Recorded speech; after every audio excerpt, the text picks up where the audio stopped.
صلی علی نبینا صلی علی نبینا صلی علی محمد صلی علی کریمنا صلی علی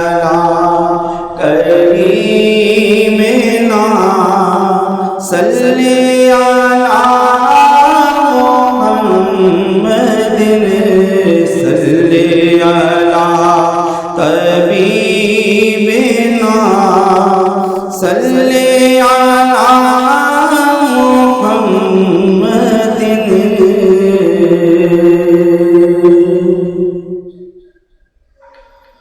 وہ سوئے لالا زار پھرتے ہیں وہ سوئے لالا زار پھرتے ہیں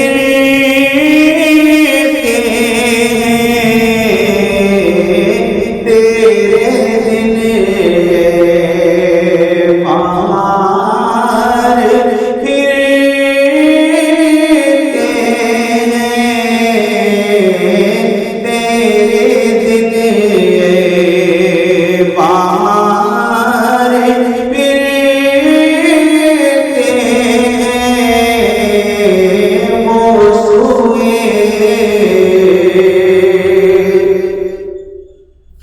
جو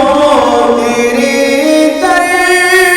سے یار پھرتے ہیں جو تیرے در سے یار پھرتے ہیں در بدر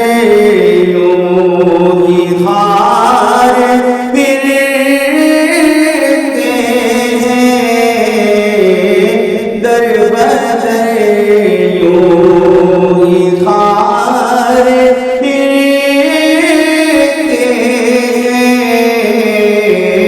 وہ سوئے لالا زار پھرتے ہیں ہر چراغ مزار پر قدسی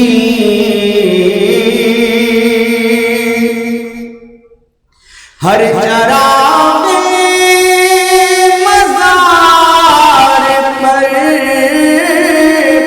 قدسی کیسے پروان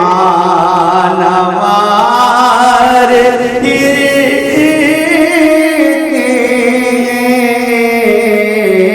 کیسے پروان وار پھرتے ہیں وہ سوئے لالا زار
لاکھوں قدسی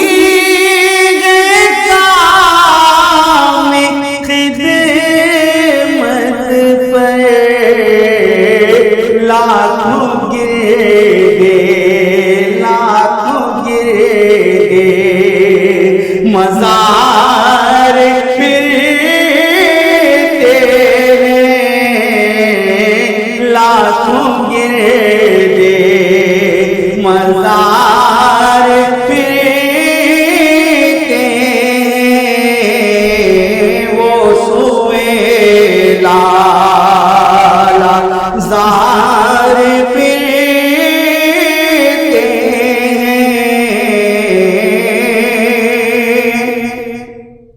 ہائے غافل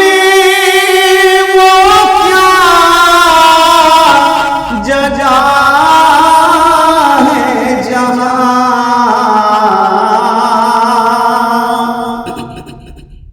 ہائے غافل وہ کیا جگہ ہے جہاں پانچ جاتے ہیں چار پھرتے ہیں پانچ جاتے ہیں چار پھرتے ہیں بائیں راستے نہ جا مسافر سن مال ہے راہ مار پھرتے ہیں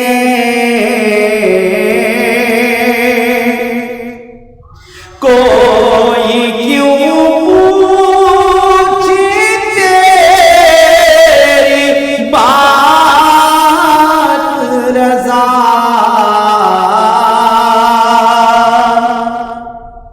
کوئی کیوں پوچھے تیری بات رضا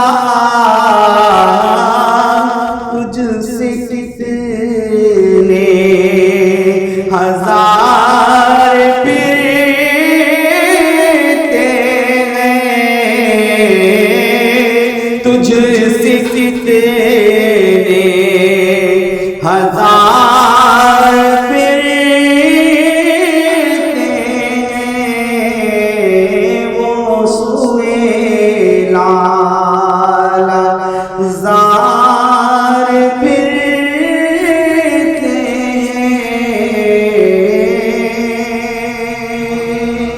الحمدللہ ثم الحمدللہ ہر دل عزیز استاذ معظم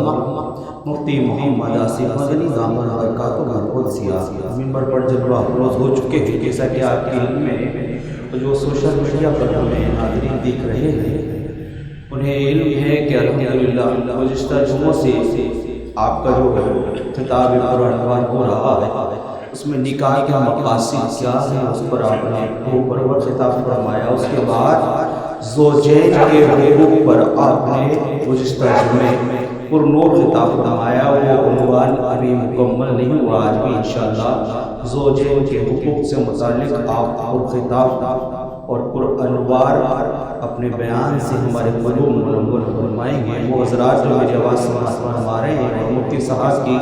گفتگو بہت شوق لگن اور توجہ کے ساتھ سماعت فرماتے ہیں ان سے التماس ہے کہ جلد از جلد جامع مسجد مصطفیٰ میں تشریف لے آئے مرتبہ نعرہ سے استقبال کیجیے نعرہ تکبیر نعرہ تکبیر نعرہ رسالت نعرہ رسالت نعرہ حیدری نعرہ غوثیہ علماء اہل سنت الحمدللہ رب العالمین والصلاة والسلام على سید الانبیاء والمرسلین وعلى آلہ واصحابہ اجمعین اما بعد فاعوذ باللہ من الشیطان الرجیم بسم اللہ الرحمن الرحیم قال اللہ تبارک وتعالی فی القرآن المجید والفرقان الحمید الرجال قوامون على النساء فقال تبارك وتعالى في مقام آخر وعاشروهن بالمعروف صدق الله العلي العظيم وصدق رسوله النبي الأمين۔ جیسا کہ آپ کے علم میں ہے کہ ہمارا ایک سلسلہ ترتیب وار جاری ہے، جس میں کوشش اس بات کی طرف کی گئی ہے کہ ہمارے جو سننے والے ہیں، جو مستقل بنیادوں پر سماعت کرتے ہیں، انہیں کچھ سیکھنے کا موقع ملے اور وہ علم حاصل کرنے کے بعد اسے اپنی زندگی میں نافذ کر کے شریعت کے مطابق عمل کرنے کے قابل ہو، کیونکہ بغیر علم کے عمل ممکن نہیں ہے، یا بغیر علم کے جس طرح سے شریعت ہم سے عمل کا تقاضا کر رہی ہے اس طرح کا عمل ممکن نہیں ہے۔ لہٰذا شرعی رہنمائی ضروری ہے، علم سیکھنا ضروری ہے، اور اسی علم کی تقسیم کے لیے اور جہالت کے خاتمے کے لیے اللہ تبارک و تعالیٰ نے انبیاء کرام علیہم الصلاۃ کا سلسلہ قائم فرمایا، اور آخر میں جب یہ ہدایت اپنے کمال کو پہنچی تو اپنے حبیب کریم صلی اللہ علیہ وسلم کو بھیج کر اللہ تعالیٰ نے آپ کو ساری کائنات کی تمام انسانیت کی ہدایت کا سبب بنایا۔ تو جب تک ہم ان ہدایات کو قرآن اور حدیث اور نبی کریم صلی اللہ علیہ وسلم کی سیرت طیبہ کی روشنی میں سمجھیں گے نہیں، سنیں گے نہیں، غور نہیں کریں گے، تب تک ہمیں معلوم نہیں ہوگا کہ کس طرح سے زندگی گزارنی چاہیے۔ ہمارا جو درس پچھلی بار 2 دروس بلکہ ہوئے وہ نکاح سے متعلق تھے، اور نکاح ایک اعتبار سے انسان کی فطری اور جبلی ضرورت ہے کہ اللہ تعالیٰ نے اس کے باطن میں، اس کی طبیعت میں ایک تقاضا رکھا ہے جس کی تکمیل کا باعث ہے اور اسے گناہوں سے بچانے کا سبب بھی ہے، وہیں ایک انسٹیٹیوشن کے قیام کا سبب بھی ہے۔ اور آپ کو بارہا آپ کی خدمت میں عرض کیا ہے کہ رحمت دو عالم صلی اللہ علیہ وسلم کی مبارک زندگی کو اگر خلاصتاً ایک تیزی سے نظر دوڑاتے ہوئے دیکھا جائے تو انفرادی اصلاح، اور پھر خاندان بنا تو خاندان کی اصلاح، اس سے معاشرہ بنا، مضبوط جماعت قائم ہوئی، اور اللہ تعالیٰ کا دین نافذ ہو گیا۔ یہ خلاصہ ہے۔ اب اس کے مختلف مدارج ہیں، درجات ہیں کہ سب سے پہلے اپنی اصلاح، اور اپنی اصلاح بغیر علم کے ہو نہیں سکتی ہے۔ جب اپنی اصلاح ہو گئی تو انسان یہ دیکھتا ہے کہ میں نے اپنی اصلاح کیوں کی، میں نے کیوں اللہ کے حکم کو اپنی زندگی میں نافذ کیا، بہت ساری مشکلیں اٹھائیں، اس لیے کہ اس ہی میں کامیابی اور فلاح ہے۔ تو جب انسان یہ سمجھتے ہوئے اپنی اصلاح کر لیتا ہے تو پھر ظاہر سی بات ہے رحمت کونین صلی اللہ علیہ وسلم کا یہ ارشاد بھی اس کے ذہن میں ہوگا کہ جو اپنے لیے پسند کرتے ہو اپنے مسلمان بھائی کے لیے پسند کرتے، تو پھر وہ اسی چیز کو، انہی دین کی روشن تعلیمات کو آگے لوگوں تک پہنچاتا ہے، اور وہ کوشش کرتا رہتا ہے کہ لوگ ان ہدایات کاملہ کی روشنی میں اپنی زندگی گزاریں، کیونکہ یا تو اپنے ذہن کے مطابق، اپنی سوچ اور فکر کے مطابق گزاریں گے، یا پھر اللہ کے دین کے مطابق گزاریں گے۔ تو بتائیے، سوچ اور فکر اور اللہ تعالیٰ کا دیا ہوا علم، ان دونوں کا کوئی تقابل ہو سکتا ہے؟ مقابلہ تو نہیں ہو سکتا نا۔ ہاں، عقل جو اللہ نے دی ہے وہ اللہ کے دیے ہوئے علم کو سمجھنے میں معاون اور مددگار ضرور ہے۔ تو جب تقابل کرتے ہیں تو انسان عقل کی روشنی میں بھی کہتا ہے کہ ہاں، جس کے علم میں کوئی کمی کوتاہی نہیں ہے اس ہی ہدایت کو اپنی زندگی میں نافذ کرنا چاہیے، اس ہی سے سکون، اطمینان، وقار، دنیا کی بہتری اور آخرت کی بہتری کا حصول ممکن ہے۔ تو جب انسان اس کے ثمرات اور فوائد کو دیکھ رہا ہوتا ہے تو وہ آگے اپنے مسلمان بھائیوں کو بھی اس سے فائدہ پہنچانے کی کوشش کرتا ہے۔ تو ظاہر سی بات ہے کہ سب سے پہلے اس کے ہاتھ میں اس کے خاندان والے آتے ہیں۔ اپنی اصلاح کے ساتھ ساتھ وہ اپنے خاندان والوں پر دین کو نافذ کرنے کی کوشش کرتا ہے، اور اس کے بعد اسی سے معاشرہ بنتا ہے، لوگوں کو دین کی دعوت دیتا ہے، اور پھر دین جو ہے اپنی تمام تر فیوز و برکات کو ہر انسان پر ظاہر کر دیتا ہے، انصاف ہوتا ہوا دکھائی دیتا ہے۔ جیسا کہ میں نے پہلے بھی عرض کیا، تو آپ اس خاکے کو ذہن میں رکھیں، انفرادی اصلاح، خاندانی اصلاح، معاشرے کی اصلاح، مضبوط جماعت کا قیام اور نظام کی تبدیلی، اللہ کے کلمے کا بلند ہو جانا، اللہ کے کلمے کا نافذ ہو جانا۔ تو جب یہ انسانی زندگی پر نافذ ہو جاتا ہے تو انسان کو سکون اور وقار اور عزت اور اطمینان عطا کرتا ہے یا نہیں کرتا؟ جو دین کے مطابق زندگی گزار رہے ہیں، جو اللہ ہی کی ذات پاک پر بھروسہ رکھتے ہیں، اللہ تعالیٰ کی جانب سے آنے والی آزمائش پر وہ صبر کرتے ہیں اور اللہ تعالیٰ کی رضا پر ہمیشہ، اس کی تقسیم پر، اس کی رضا پر ہمیشہ راضی رہتے ہیں، ان کا اطمینان بلا کا ہوگا۔ کسی کو کروڑوں روپے دے دو، وہ اطمینان اور چین حاصل نہیں ہوگا، وہ سکون قلبی حاصل نہیں ہوگا جو اللہ تبارک و تعالیٰ کی رضا پر راضی رہنے میں ہے۔ تو ایسا شخص جب اپنی زندگی کا مشاہدہ کرتا ہے اور نظر دوڑاتا ہے تو اسے سکون حاصل ہوتا ہے۔ تو دین وہ واحد، دین کی تعلیمات وہ واحد ذریعہ ہیں جو صحیح پرسکون زندگی گزارنے کا سبب اور ذریعہ ہے۔ تو اسی لیے نکاح کے مقاصد کو ذکر کیا اور اس کے بعد زوجین کے حقوق پر کلام ہو رہا تھا کہ جب یہ انسٹیٹیوشن پرامن ہوگا اور ناچاکیاں اور ناراضگیاں نہیں ہوں گی تو ظاہر سی بات ہے کہ ذہن پرسکون ہوگا۔ ذہن پرسکون ہوگا تو اپنی تمام تر صلاحیتیں انسان اپنے مقاصد کے حصول کے سلسلے میں خرچ کر سکے گا، چاہے وہ دنیاوی مقصد کا حصول ہو یا اخروی حصول کا مقصد ہو کہ کاروبار میں اور دیگر کاموں میں اس کا دل لگے گا، گھر میں اگر سکون ہو۔ اور اسی طرح سے جب وہ عبادت کرے گا تو ذہنی سکون کے ساتھ عبادت کرے گا تو اسے یکسوئی حاصل ہوگی۔ تو یہ سکون، یہ انسٹیٹیوشن کا مضبوط ہونا، یہ گھرانے کا مضبوط ہونا اور آپس میں پیار و محبت اور ایک دوسرے کے حقوق کا تحفظ کرنا،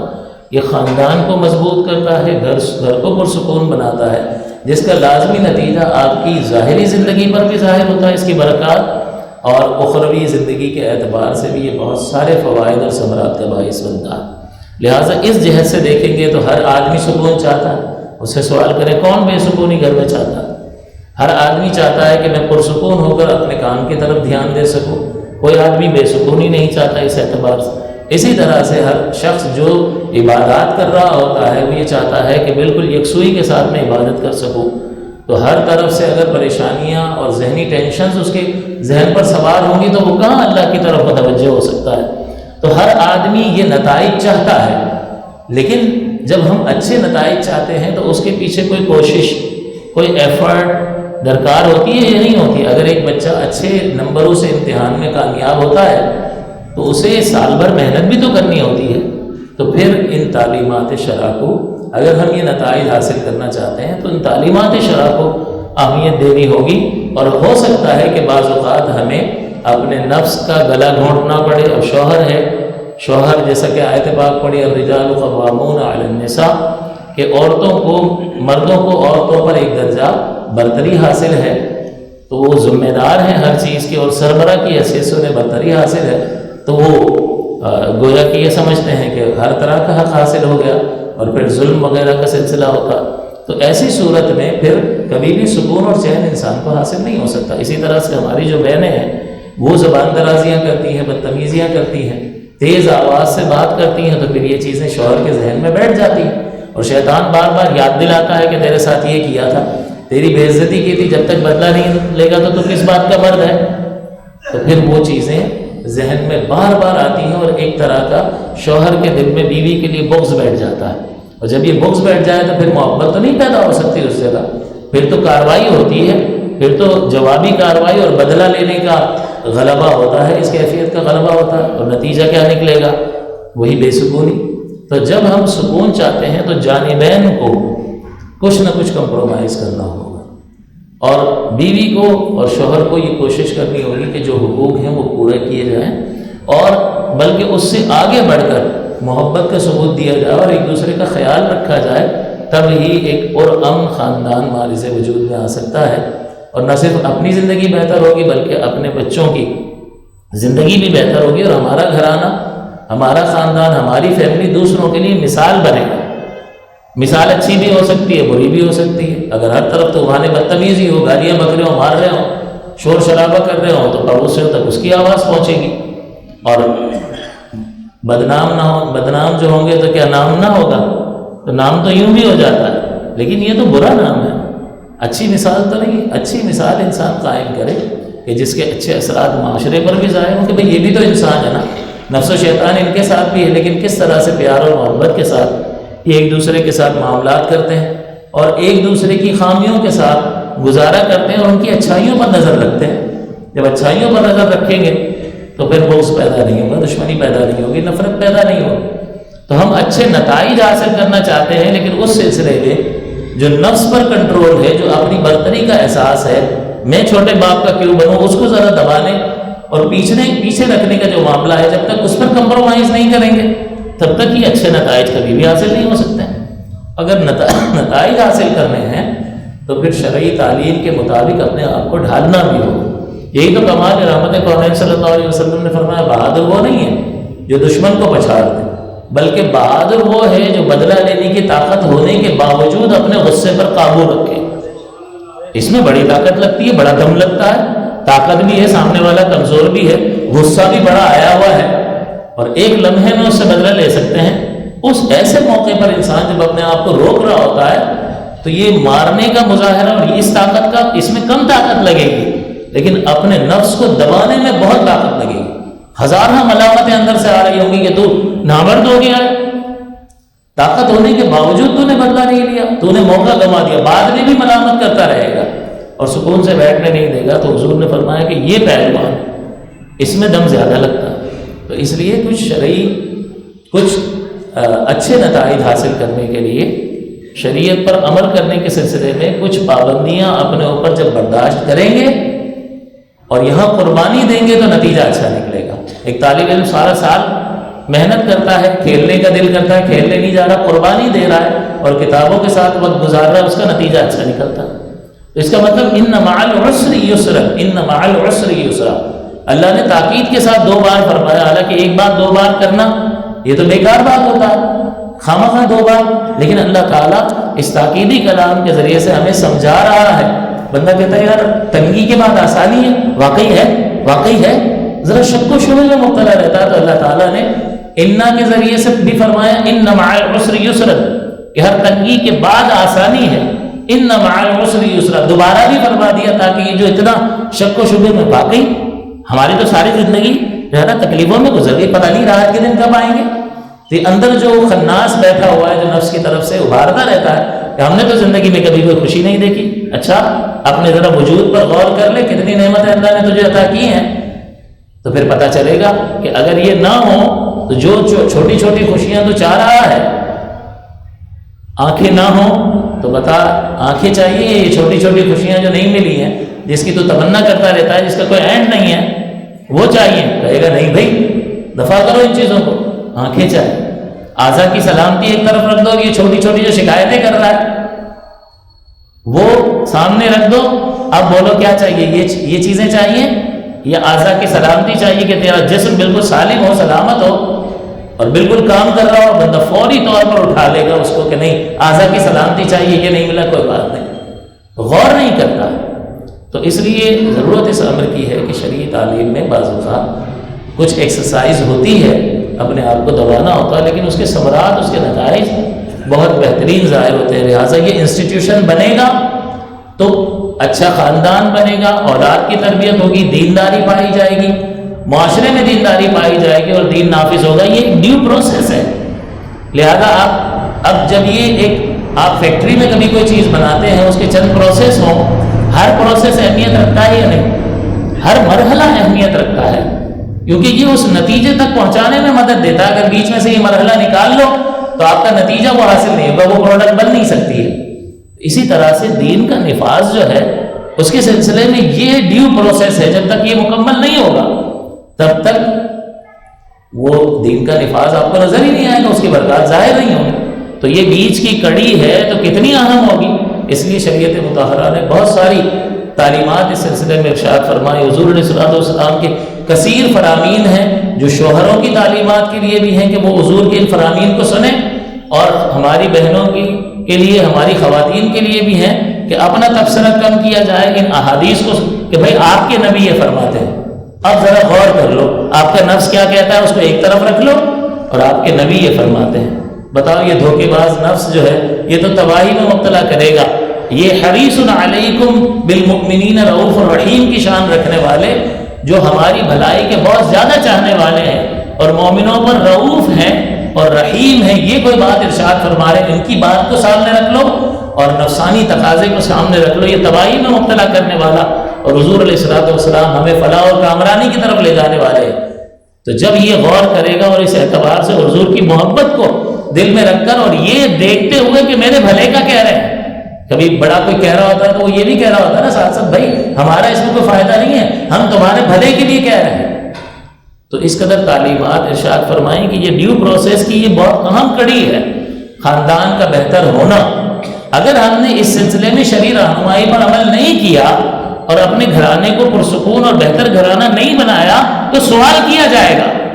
کیونکہ شریعت نے تعلیم دی تھی کہ اس طریقے سے چلنا ہے، اور جب اس تعلیمات کو نظر انداز کیا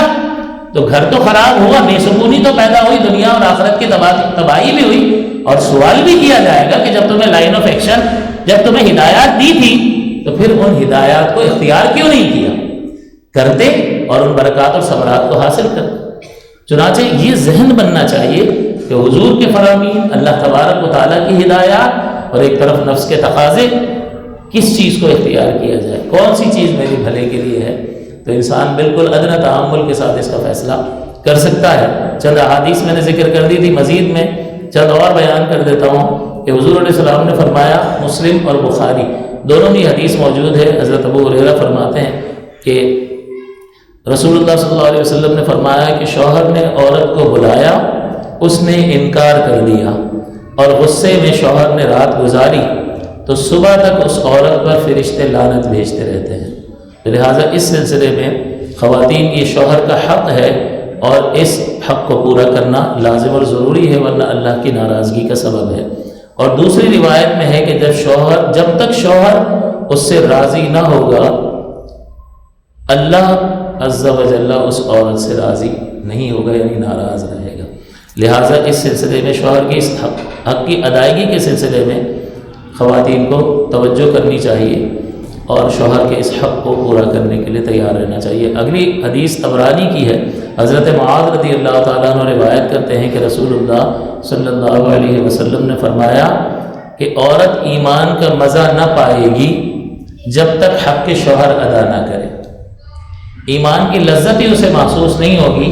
جب تک وہ شوہر کا حق ادا نہ کرے۔ اس حدیث پاک سے یہ معلوم ہوا کہ ایمان اہم ترین چیز ہے۔ افضل الذکر لا الہ الا اللہ،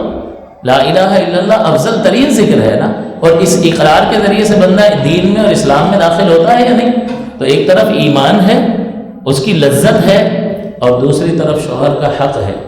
کہ یہ ایمان کی لذتیں حاصل ہوں گی اس صورت میں ایک زوجہ کو، ایک عورت کو، جب وہ شوہر کا حق ادا کرے۔ اس سے یہ معلوم ہوتا ہے کہ شوہر کا حق اللہ تعالیٰ نے بہت زیادہ رکھا، جیسے کہ پچھلی بار بھی میں نے عرض کیا کہ ایک شوہر کے جسم میں زخم ہو اور خون رس رہا ہو اور عورت زبان سے چاٹ کر اس کے جسم کو صاف کر دے، تب بھی اس نے حق ادا نہیں کیا۔ اب حضور یہ فرما نہیں رہے کہ نجاست میں وہ اپنی زبان لگائے، لیکن عورت کو کتنا جبر کرنا پڑے گا یہ کام کرنے پر، اور جب وہ یہ کر گزرے گی تو سب کو دکھائے گی کہ دیکھو میں نے وہ کارنامہ کیا ہے کہ تم میں سے کوئی بھی نہیں کر سکتا، اب مجھے ایسا لگتا ہے کہ میں نے حق ادا کر دیا۔ حضور نے فرمایا نہیں کیا۔ تو حضور حصی مثال کے ذریعے سے شوہر کے حق کی برتری کو ظاہر کر رہے ہیں کہ شوہر کا اس قدر حق ہے کہ عورت اتنا ناپسندیدہ فعل اپنی طبیعت پر جبر کرتے ہوئے کر بھی لے تب بھی وہ شوہر کا حق ادا نہیں کر سکتی ہے۔ تو شوہر کی رضامندی میں اللہ کی رضا ہے، جب تک وہ اللہ کے حکم کے موافق حکم دیتا رہے گا، اس کا کوئی بھی حکم، اس کی کوئی بھی بات جو ہے اللہ سے ٹکراتی نہیں ہوگی، اللہ کے حکم سے،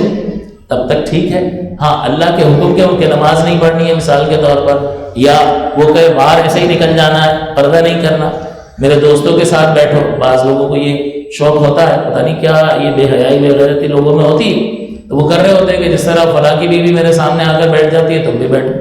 تو پھر یہ اللہ کی نافرمانی کا حکم دے رہا ہے۔ ایسی صورت میں شوہر کی اطاعت نہیں ہوگی، پھر اللہ کی اطاعت ہوگی۔ لیکن جب اس کی کوئی بھی بات اللہ کے حکم سے نہیں ٹکرا رہی ہے تو پھر ضروری ہے کہ اس کی اطاعت کی جائے۔ اسی طرح حضرت میمونہ رضی اللہ تعالیٰ عنہ فرماتی ہیں کہ جو عورت خدا کی اطاعت کرے، شوہر کا حق ادا کرے، اور اسے نیک کام کی یاد دلائے اور اپنی عزت اور اس کے مال میں خیانت نہ کرے تو اس کے اور شہیدوں کے درمیان جنت میں 1 درجے کا فرق ہوگا۔ اب میری بہنوں کو یہ غور کرنا چاہیے کہ کتنا بڑا اللہ تعالیٰ درجہ عطا فرما رہا ہے کہ شہیدوں کو جو اللہ کی راہ میں اپنی جان قربان کر دیتا ہے تو یہ ان کا جہاد ہے کہ وہ مرد ہیں اور وہ جان قربان کرتے ہیں، ہر طرح کی تکلیف اٹھاتے ہیں، سفری صعوبت ہے، بھوک ہے، پیاس ہے جہاد میں، جب زخم لگتا ہے تو تکلیف بھی ہوتی ہے، اعضاء بھی کٹ جاتے ہیں، انسان ہمیشہ کے لیے محتاج بھی ہوتا ہے اور جان سے بھی چلا جاتا ہے، یہ ہے جہاد۔ تو شہیدوں کو کتنا اجر ملتا ہوگا وہ اخلاص کے ساتھ جب اللہ کی راہ میں لڑتے ہیں اسلام کی سربلندی کے لیے۔ عورتیں کیا کریں؟ عورتیں تو باہر نہیں نکل سکتی، ان کے لیے تو جہاد نہیں ہے، ان کے لیے یہی جہاد ہے کہ وہ شوہر کے حق کو ادا کریں، اللہ کی اطاعت، شوہر کا حق ادا کریں، اپنے اس عزت کی حفاظت کریں اور شوہر کے مال میں خیانت نہ کریں، تو شہیدوں کے درجے میں اور ان کے درجے میں 1 درجے کا فرق ہوگا۔ اور شہیدوں کے بارے میں اللہ تعالیٰ کیا فرماتا ہے کہ یہ زندہ ہیں، انہیں رزق دیا جاتا ہے، تم انہیں مردہ نہ کہو بلکہ دل میں بھی مردہ گمان نہ کرو۔ تو اللہ کی بارگاہ میں ان کا بہت بڑا درجہ ہے۔ خود حضور اس بات کی طلب فرمایا کرتے تھے کہ میرا دل چاہتا ہے کہ میں اللہ کی راہ میں شہید کیا جاؤں، پھر زندہ کیا جاؤں، پھر شہید کیا جاؤں، پھر زندہ کیا جاؤں، پھر شہید کیا جاؤں۔ تو اس کے اجر و ثواب کا کہ یہ انتہائی قربانی ہے۔ تو عورت تو آدمی کے مقابلے میں کم قربانی دیتی ہے نا، تھوڑے سے جذبات کی قربانی، تھوڑا سا حق ادا کرنا پڑتا ہے تو ذرا سی مشقت ہوتی ہے، لیکن ایک آدمی جان دے کر جو اجر حاصل کر رہا ہے، عورت کو اس سے کئی گنا کم محنت میں یہ اجر حاصل ہو رہا ہے۔ اور یہ زندگی کتنی ہے، آج اگر وہ یہ کر لے ہو سکتا ہے کل انتقال ہو جائے۔ آخرت تو ہمارے سامنے کھڑی ہے نا، کس کو معلوم ہے کون کتنا زندہ رہتا ہے؟ ایک لمحے میں آدمی یہاں سے وہاں ہو جاتا ہے، زندہ میں شمار ہو رہا ہے، اگلے لمحے مردہ میت بن گیا، تو کتنی دیر لگتی ہے؟ تو ہمیں تو یہ غور کرنا چاہیے کہ مجھے ایک ہی تو دن اللہ کی بات ماننی ہے، آج، نہ گزرے ہوئے کل پر میرا کوئی کنٹرول، نہ آنے والا میرے ہاتھ میں دن، ابھی یہ وقت میرے ہاتھ میں ہے، میں نافرمانی نہیں کروں گا، بس ایک دن یہ گزر جائے گا، پھر جو نیا دن آئے گا ہم کہیں گے مجھے آج کے دن فرما برداری کرنی ہے، بس آسان ہو جائے، آج ہی تو کرنی ہے، کل کس نے دیکھی، آج ہی رات انتقال ہو جائے تو جب یہ انسان اس اعتبار سے سوچے گا تو یہ چیزیں اسے آسان محسوس ہوگی، اور اللہ کی رحمت کا اور آخرت کے اعتقاد کا اور آخرت کی پریشانیوں کا جب اور عالم برزخ کے معاملات کا وہ تصور کرے اور ان حدیثوں کا مطالعہ کرے اور قرآنی آیات کا مطالعہ کرے کہ کس قدر مصائب ہیں، کس قدر آلام ہیں، کہ یہاں زندگی کی مصیبتیں آپ نے دیکھی، انسان بعض اوقات بہت زیادہ پریشان ہو جاتا ہے کہ یار دنیا میں مصیبت اور مشکل کے سوا رکھا ہی کیا ہے، لیکن یہاں کی مصیبتیں کم ہیں، آخرت کی مصیبتیں اس سے کئی گنا زیادہ ہیں، کئی گنا زیادہ ہے۔ بڑی سے بڑی مشقت اور مصیبت اور تکلیف ہم فرض کر لیں، وہ یہاں کی مصیبت آخرت کی ایک مصیبت کے مقابلے میں کوئی اہمیت نہیں رکھتی، کچھ بھی نہیں ہے۔ اب تو گھبرا کے یہ کہتے ہیں کہ مر جائیں گے، ہم گھبرا گیا، ڈر گیا، بھائی یہ مصیبت، اب تو میں تو مر ہی جاؤں گا بھائی، یہ مصیبت میں برداشت، اب تو گھبرا کے یہ کہتے ہیں کہ مر جائیں گے، اور مر کے بھی چین نہ پایا تو کدھر جائیں گے، کیونکہ آخرت اس کی آزمائش بہت بڑی ہے۔ تو کون سی چیز ایسی ہے کہ یہ حدیثیں حضور کی تعلیمات سن کر اپنے نفس پر جبر کرنے کے لیے ہم کو آمادہ کریں گی؟ آخرت کا خوف، کیونکہ آخرت کا اعتقاد اور ایمان وہ واحد چیز ہے کہ جو انسان کو عمل پر ابھارتا ہے کہ نہیں بھائی ایک دن آ رہا ہے، اللہ کی بارگاہ میں حاضری ہے، قبر سامنے کھڑی ہے، کوئی ساتھی ہوگا ہی نہیں، تنہائی ہے وہاں پر، وحشت کا گھر ہے وہ، وہاں میں کیا کروں گا؟ وہاں تو اللہ ہے، اس کی رحمت ہے یا اس کی جانب سے گرفت ہے اور بندہ ہے، اب کیا ہوگا؟ اور اللہ ہی ان آزمائش کے پہلوؤں کو ہم سے دور کر کے اپنی رحمت کو متوجہ فرما سکتا۔ تو ان چیزوں پر توجہ ہوگی تو وہ توانائی اور طاقت انسان کو حاصل ہوگی جو اس کو یہ تھوڑی سی مشقت کرنے پر ابھارے گی۔ مجھے گالی نہیں تھی، میرے ماں باپ کو گالیاں نہیں تھی، میں کیوں اس کی بات مانوں؟ بیوی یہ کہہ رہی ہوتی ہے، تھوڑا سا بہن صبر کر لو، تھوڑا سا اطمینان رکھو اور یہ وقت گزار لو، تھوڑا سا وقت ہے، آخرت آپ کی بہت بہترین ہے۔ اور شوہر بھی بدل جائے گا، ایک وقت آئے گا کہ آدمی دیکھتا ہے کہ یہ ہر بات میری مانتی ہے، میری خدمت کرتی ہے، اور دوسروں کو جب دنیا کی ٹھوکریں کھاتا ہے اور دیکھتا ہے اور موازنہ کرتا ہے نا، کہتا ہر ایک نے دھوکہ دیا سوائے اس کے۔ تو ایک وقت آتا ہے زندگی میں، تھوڑا سا صبر سے کام لینے کی ضرورت ہے۔ یہ تمہیدی کلام اس لیے تھا کہ حدیثیں تو ہم سنتے رہتے ہیں، قرآن کی آیتیں سنتے رہتے ہیں، لیکن کانوں پر جوں تک نہیں رینگتی، یہاں سے سنا یہاں سے نکال دیا اور رویہ وہی ہے، تو یہ درست بات نہیں ہے۔ تو کیسے ہمارے اندر وہ طاقت پیدا ہو کہ ہم تھوڑی سی مشقت اختیار کر کے ان اعمال کو اختیار کر لیں، آخرت پر نظر رکھیں، اپنی موت کو یاد کریں، قبر پر نظر رکھیں، تو سب کچھ ٹھیک ہونے لگے گا اور انسان عمل کی طرف مائل ہونا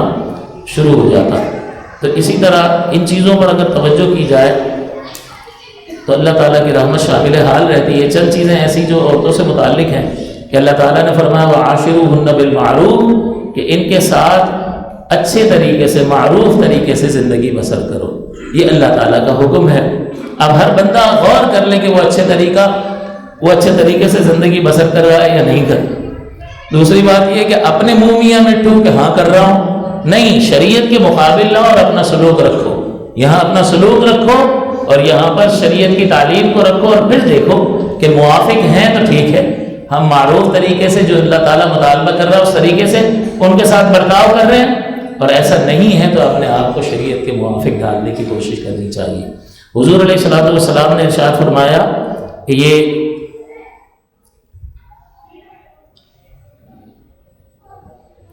خیرکم لأہلہ، کہ تم میں سب سے بہتر وہ ہے جو اپنے گھر والوں کے ساتھ بہتر ہے، وَأَنَا خَيْرُكُمْ لِأَهْلِي، اور میں تم سب میں بہتر ہوں اپنے گھر والوں کے ساتھ۔ تو اگر حضور علیہ الصلوۃ والسلام کے طرز عمل کو کہ جو اللہ فرما رہا عاشروہن بالمعروف، اس معروف کی تشریح اور وضاحت کیا ہے، تو حضور کی زبان حق تو ترجمان سے ہی ہمیں معلوم ہوگا نا کہ یہ بالمعروف کا مطلب کیا ہے، دستور کے مطابق اچھا طریقہ کیا ہے۔ ہر ایک کہے گا میں اچھے طریقے سے کر رہا ہوں، لیکن اچھا طریقہ وہ ہے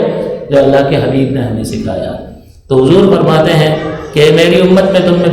تم میں سے بہتر وہ ہے جو اپنے گھر والوں کے ساتھ بہتر ہے، اور میں تم سب سے اپنے گھر والوں کے ساتھ بہتر ہوں۔ بیوی کی عزت کرنے والا کریم ہے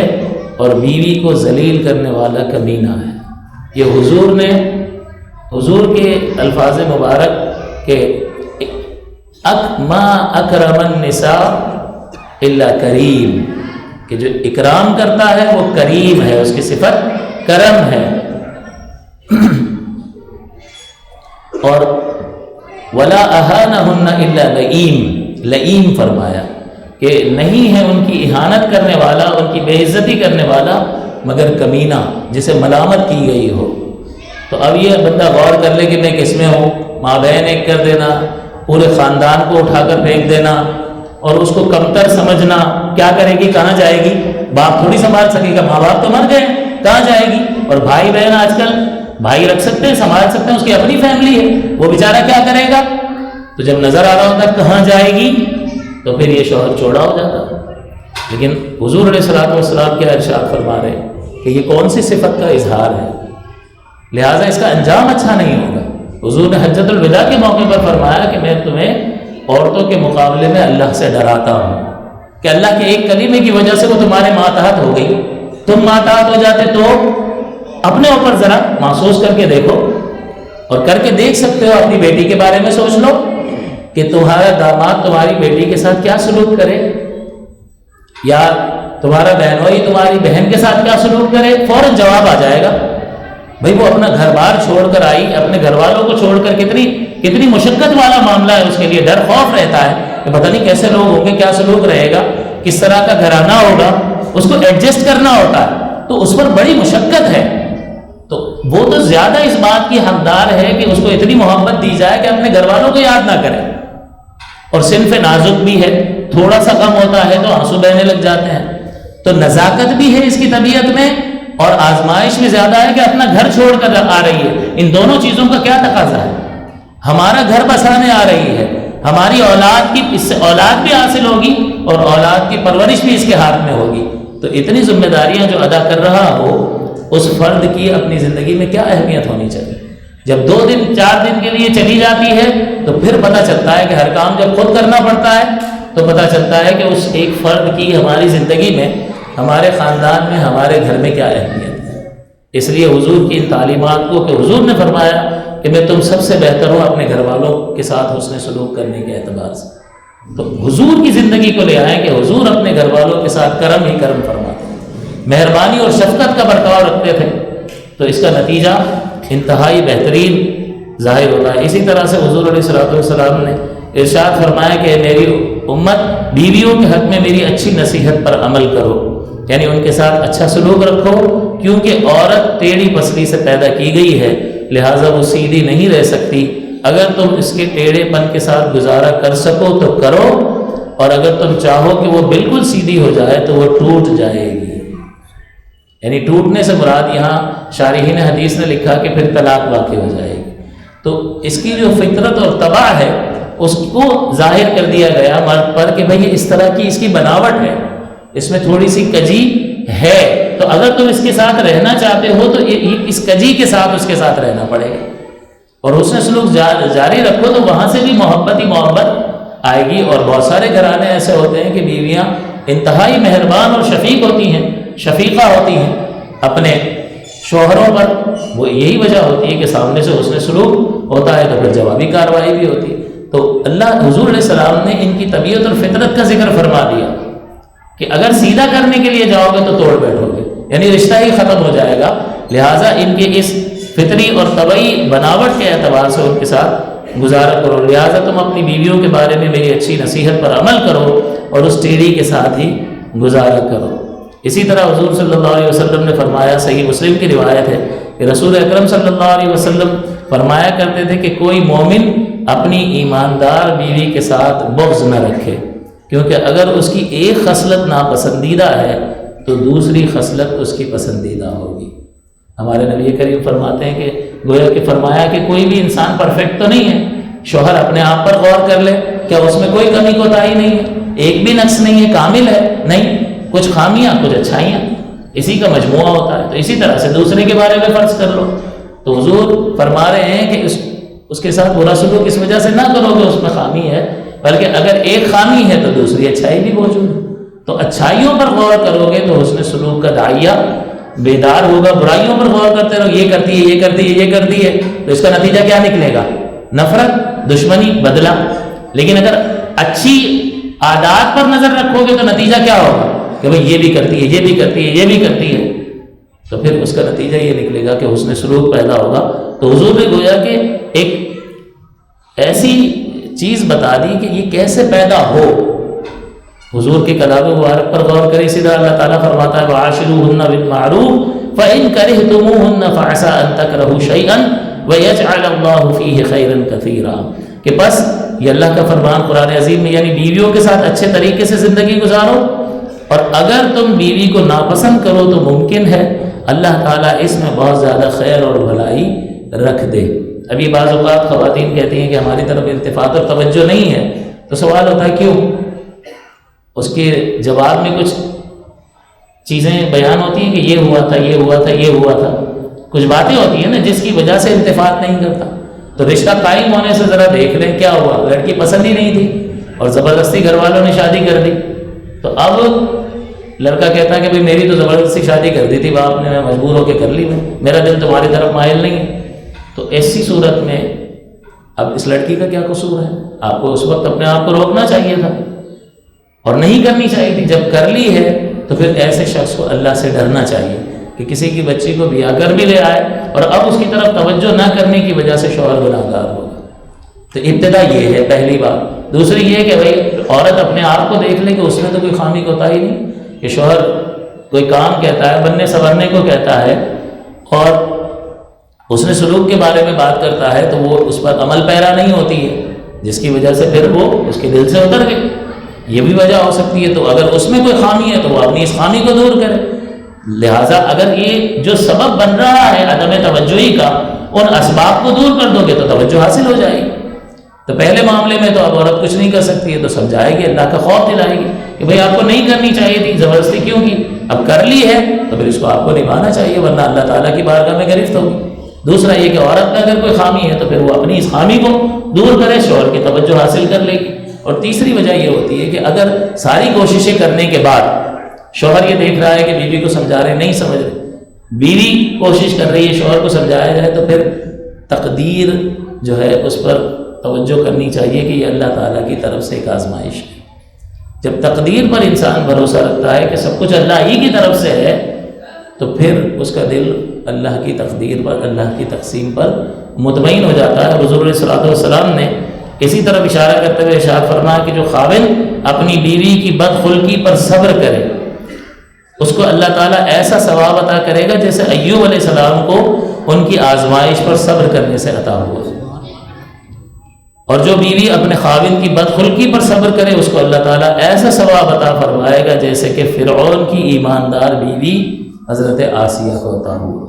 تو یہ گویا کہ ایک طرف ابھارا جا رہا ہے کہ گھر بنا کر رکھنا ہے، ایکسٹریم ایکشن لینے سے پہلے یہ کوشش کرو کہ گھر بن جائے۔ ٹھیک ہے، ایک جدائی کا ایک طلاق کا سلسلہ رکھا ہے، اسے بھی بھلائی کے طرز پر ہونا چاہیے۔ اگر بالکل گزارا نہیں ہو رہا اور اللہ کی حدود پوری نہیں کر پائیں گے دونوں تو پھر بہتر ان کے لیے جدا ہونا ہے۔ لیکن یہاں پر حدیث پاک میں یہ ارشاد فرمایا جا رہا ہے کہ تھوڑا بہت ضبط کر کے اگر گھر چلایا جا سکتا ہے تو ضبط کرنا چاہیے۔ یہاں پر یہ تعلیم دی جا رہی ہے، اس میں یہ نہیں کہ بیوی یہ حدیث سنا کر شوہر کو کہ دیکھو تمہیں ثواب ملے گا برداشت کرو، یہ غلط بات ہے۔ اسی طرح شوہر بیوی کو کہے کہ تجھے حضرت آسیہ جتنا ثواب ملے گا تو یہ اس لیے نہیں ہے کہ ایک دوسرے کو سنا کر تنبیہ کی جائے، بلکہ یہ اس لیے ہے کہ مزاج شریعت یہ ہے کہ خاندان کو ٹوٹنے سے بچایا جائے، گھر کو ٹوٹنے سے بچایا جائے اور اس کو حد المقدور جوڑنے کی کوشش کی جائے۔ لہٰذا اس طرف توجہ کرنی چاہیے۔ اور حضور علیہ الصلوۃ والسلام کی ان ہدایات سے جب بندہ حاصل کرتا ہے تعلیمات تو پھر اس کا گھر پرامن ہوتا ہے۔ اسی طرح حضور فرماتے ہیں، حضرت عائشہ فرماتی ہیں کہ عائشہ صدیقہ رضی اللہ تعالی عنہا نے فرمایا کہ نبی اکرم صلی اللہ علیہ وسلم گھر کے کام خود کرتے اور جب نماز کا وقت ہوتا نماز کے لیے تشریف لے جاتے۔ یہ اللہ کے حبیب ساری کائنات کے سردار کی زندگی ہے، تو کوئی عام آدمی کی زندگی نہیں ہے۔ میں اگر اپنے تجربات اور مشاہدات بیان کروں تو آپ کہیں کہ بھائی یہ تو ان کے اپنے ہیں نا تفردات، ہم پابند تھوڑی ہیں، لیکن اللہ کے پیارے حبیب کی تعلیمات ہیں کہ ہم تو پانی پینے کے بھی روادار کے کھڑے ہو کے پی لیں، آرڈر کریں گے بھائی ایک مل گئی ہے نا نوکرانی، تو ٹھیک ہے آپ مانگ بھی سکتے ہیں۔ بلکہ حضور نے فرمایا کہ جس شخص نے اپنی بیوی کو پانی پلایا اس پر وہ اجر دیا جائے گا۔ تو جب ایک صحابی نے یہ حدیث سنی تو گھر جا کر اپنی بیوی کو پانی دیا، اس نے حیرانگی سے یہ کیا ہے، کہ میں نے حضور کو فرماتے ہوئے سنا، آج مجھے حضور نے فرمایا کہ جس شخص نے اپنی بیوی کو پانی پلایا اس پر وہ اجر دیا جائے گا، تو لہٰذا میں اس حدیث پر عمل کر رہا ہوں۔ پانی بیوی کو پلانا یہ تو خود اٹھ کے اپنے لیے پینا مشکل ہو جاتا ہے، تو بیوی کو پلانا تو انتہائی دشوار ہوگا۔ تو بہرحال یہ چند وہ بنیادی باتیں تھیں جو میں نے آپ کی خدمت میں ذکر کی کہ یہ اللہ کے دین کے نفاذ کے سلسلے میں ایک بنیاد کی حیثیت رکھتا ہے، کڑی کی حیثیت رکھتا ہے۔ خاندان اس انسٹیٹیوشن کو، اس رشتے کو مضبوط کرنے کے لیے جانبین کو قربانی دینی ہوتی ہے اور ایک دوسرے کے حقوق کا تحفظ کرنا ہوتا ہے۔ جب یہ ہوگا تو جانبین سے محبت پیدا ہوگی اور گھر امن و سکون کا گہوارہ بنے گا، اور بہترین اثرات اس کے اولاد پر بھی ظاہر ہوں گے کہ وہ بالکل پر اعتماد ہوگی، ڈری سہمی نہیں ہوگی، اعتماد کے ساتھ زندگی گزارے گی، کسی کے سامنے نکل کر شرمسار نہیں ہوگی کہ ان کے وہ ماں باپ ہیں جو ہر وقت لڑائی کرتے رہتے ہیں، بیچاروں بچوں کا کوئی قصور بھی نہیں ہے لیکن انگلیاں ان پر بھی اٹھ رہی ہیں۔ پھر رشتوں کے سلسلے میں بڑی پریشانیاں ہوتی کہ ان کے یہاں ان کی بیٹی کو بھی آؤ گے، بھائی پہلے اس کی والدہ کو دیکھ لو ذرا، اتنی بدتمیزیاں کرتی ہے، زبان تو اس کی کہیں رکتی نہیں ہے، تو کیا منتقل کیا ہوگا؟ یہی زبان کی تیزی اس کی بیٹی میں آئی ہوگی، اب اس کو تم بیاہ کر لاؤ گے تو تباہ کر لو گے اپنے بیٹے کو۔ تو ہمیں پتہ نہیں ہوتا کہ یہ آگے جا کے کون سے مرحلے پر ہمارے لیے رکاوٹ بن جائے گا، ہماری بدتمیزیاں کہاں جا کے ہم کو آڑے آئیں گی یہ ہمیں احساس نہیں ہوتا، کیونکہ دور اندیشی ہے نہیں نا، 10 سال بعد 20 سال بعد کی سوچ تو ہے ہی نہیں۔ آج غصہ آیا ہے آج ہی پورا کر ڈالو، تھوڑا سا دیکھو تھوڑی دیر کے بعد کیا ہوگا، تو پھر انسان کو احساس ہو جاتا ہے اور پھر اس نقصان کے اندیشے کی وجہ سے وہ اپنے آپ کو وقتی طور پر روک لیتا ہے کسی چیز کے اظہار سے۔ اللہ تعالیٰ سے دعا ہے کہ اللہ تعالیٰ ہمیں اس خاندانی ادارے کو مضبوط کرنے کی اور شوہر کو بیوی کے حقوق ادا کرنے کی اور بیوی کو شوہر کے حقوق ادا کرنے کی اور آپس میں ایک دوسرے کے ساتھ احترام، پیار اور محبت پیدا کرنے کی توفیق عطا فرمائے۔ آمین۔ وآخر دعوانا الحمدللہ رب العالمین۔